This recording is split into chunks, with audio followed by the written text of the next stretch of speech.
Hi guys, today I want to show you how to change the battery in key fob from Hyundai. Here is a line which divides the key from the cover of the battery. This is the cover of the battery. So the battery is under. So first open a key, pressing the button.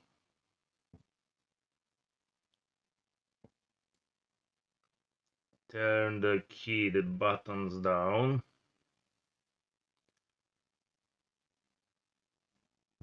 For open this cover you need use two hands.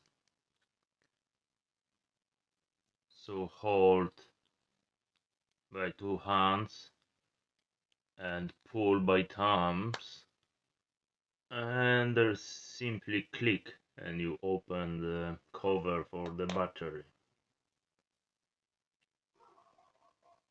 Hyundai Tucson use the battery CR20323 volts.